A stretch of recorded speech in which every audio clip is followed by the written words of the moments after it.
क्या आपने कभी देखा है एक विशाल बर्फीला पहाड़ अचानक समुद्र में टूटकर गिर जाए? हजारों टन बर्फ का एक हिस्सा जब ग्लेशियर से अलग होकर समुद्र में गिरता है तो उस अद्भुत घटना को ग्लेशियर कैल्विंग कहा जाता है। लेकिन सवाल है, आखिर इतनी विशाल बर्फ टूटती कैसे है और इसके पीछे धरती की कौन सी प्राकृतिक ताकत काम करती है? आइए जानते हैं। ग्लेशियर असल में बहुत धीमी गति से बहने वाली बर्फ की एक विशाल नदी होती है। यह बर्फ अपने ही वजन के कारण धीरे धीरे नीचे की ओर बढ़ती रहती है। जब कोई ग्लेशियर समुद्र तक पहुंचता है तो उसका किनारा पानी के ऊपर और नीचे दोनों तरफ फैलने लगता है। समुद्र की लहरें, पानी का तापमान और लगातार चलती ग्लेशियर की मूवमेंट मिलकर इसके किनारे पर स्ट्रेस पैदा करते रहते हैं। समय के साथ बर्फ में छोटी दरारें बड़ी होती जाती हैं और फिर एक क्षण आता है जब बर्फ का विशाल हिस्सा मुख्य ग्लेशियर से अलग हो जाता है। इसी प्रक्रिया को ग्लेशियर कैल्विंग कहते हैं।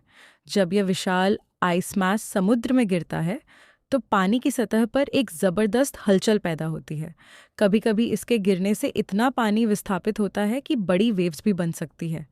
लेकिन ग्लेशियर कैल्विंग सिर्फ एक शानदार प्राकृतिक दृश्य नहीं है, ये क्लाइमेट चेंज को समझने में भी महत्वपूर्ण संकेत देता है। अगर ग्लेशियर लगातार तेजी से बर्फ खो रहे हों तो इसका मतलब हो सकता है कि आसपास का वातावरण तेजी से गर्म हो रहा है। यानी समुद्र में गिरता हुआ एक विशाल आइसबर्ग धरती के बदलते क्लाइमेट की एक छोटी सी कहानी भी सुना सकता है।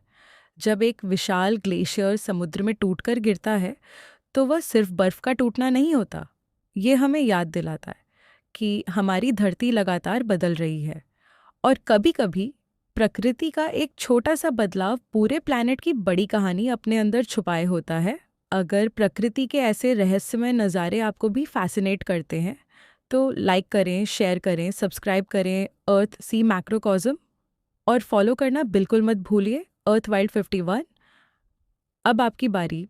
अगर आपको ग्लेशियर कैल्विंग अपनी आंखों से देखने का मौका मिले तो क्या आप इसे करीब से देखना चाहेंगे? हाँ या दूर से ही देखना पसंद करेंगे? कमेंट में अपना जवाब ज़रूर लिखिए।